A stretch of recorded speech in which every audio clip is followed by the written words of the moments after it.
Ladies and gentlemen, the national anthems of the Republic of the Philippines and the United States of America.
President, this concludes the honors.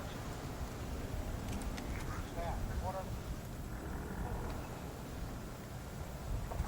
Order! Right. Order. Cool!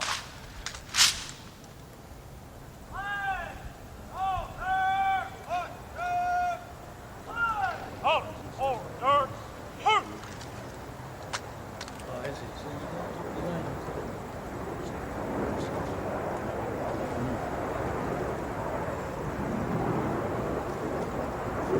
Out. Right. Out. Ceremonial! And peace! Out. Remain there. Shoot.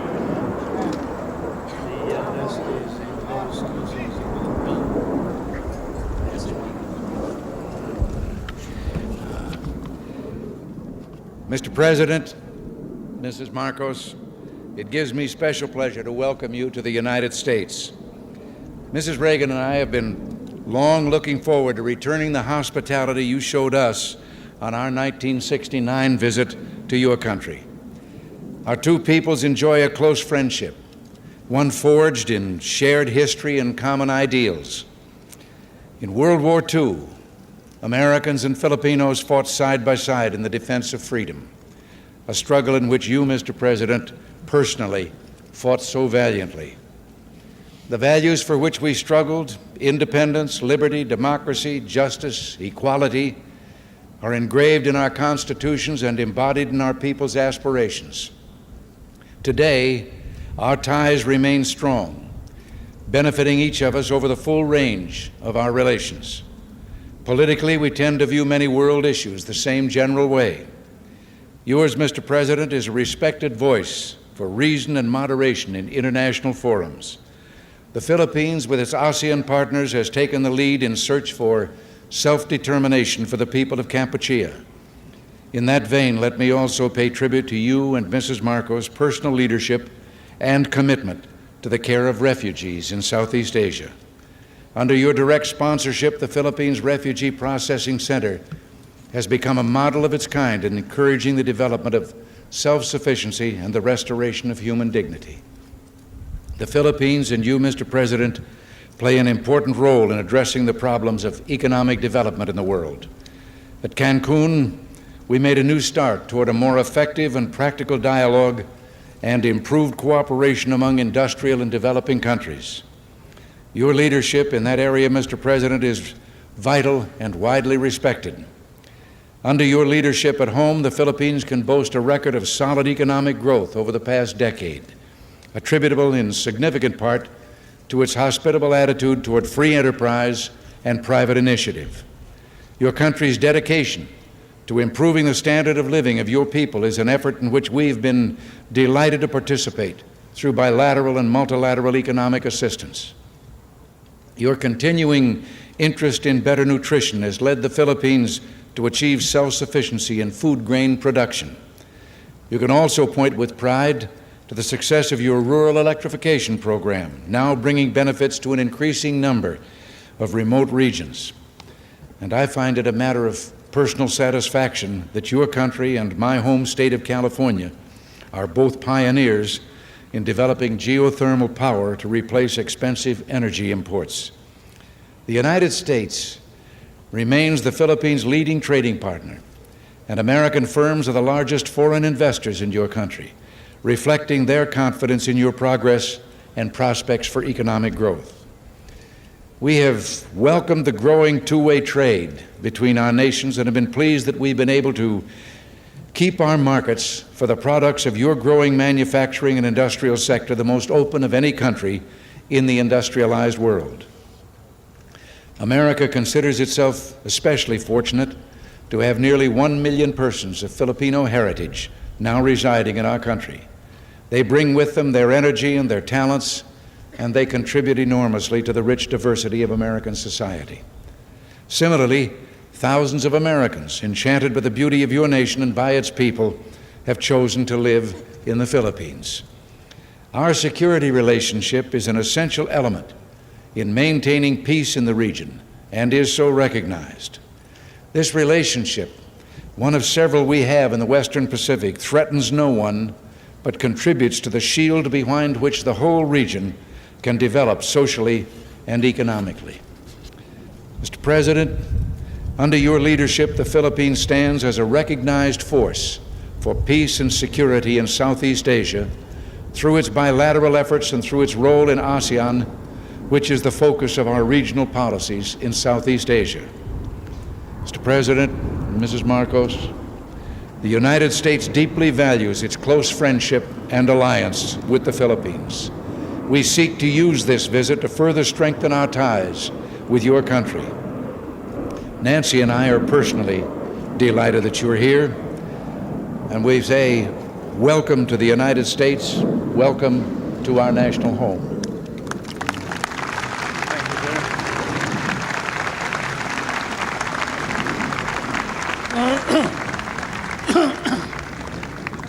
Thank you very much, President Reagan. Mrs. Reagan, members of the Cabinet, distinguished guests, my friends. On behalf of the 50 million people of the Philippines, Mrs. Marcos and I express our gratitude for your warm welcome to Washington and to the United States of America. This great and beautiful city, that is one of the few cities that was built as the capital for a great nation, is indeed, as has been written, the key to knowing the secret of America. And this house of the American people, an American frontier that never vanishes. Your beautiful city with its grand memorials, its monuments, its walks, is indeed a city that memorializes the great achievements of your people for the past 2 centuries. But more than that, it keeps offering to the enterprising and the talented, the courageous and the strong, the rewards of effort and of initiative. At the same time, as I stand here on American soil, I realize that I stand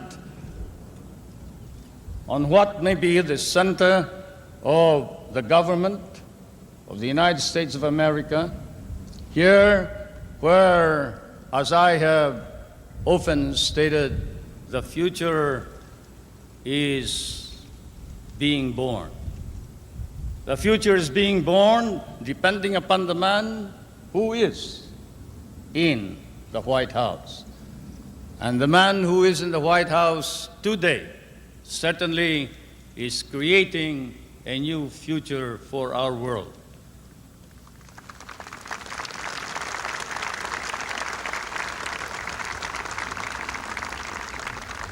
For Mr. President, I come from that part of the world wherein the poorest of the world's population live.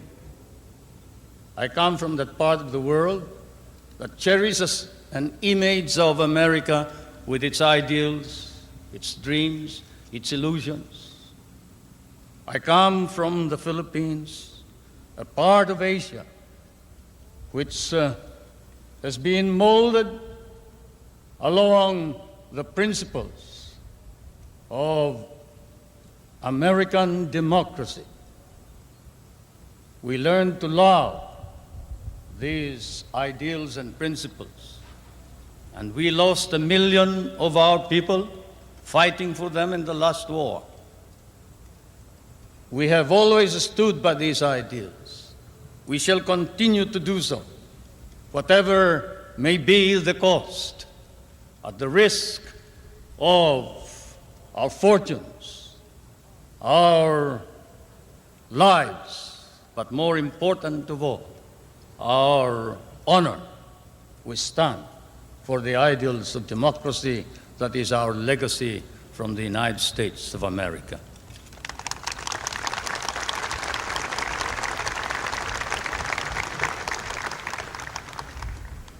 I did not come to burden you further with additional problems, Mr. President. For I know that, as I have said in many a speech before my own people and before the world, fate and destiny has decreed that the United States of America be the trustee of modern civilization against the threat of a possible second dark ages. And America cannot fail.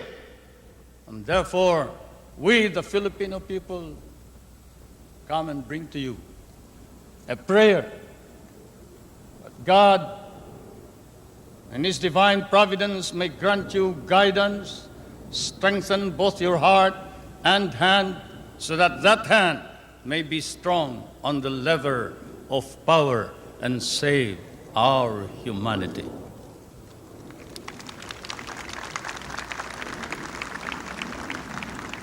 If America fails, then the world is lost. And thus, Mr. President, I can assure you that throughout all of Asia, there is nothing but a reservoir of goodwill for you, the American people, and the United States of America. Once again, may I say thank you for your warm welcome and your hospitality, which I know we will never be able to reciprocate. Thank you.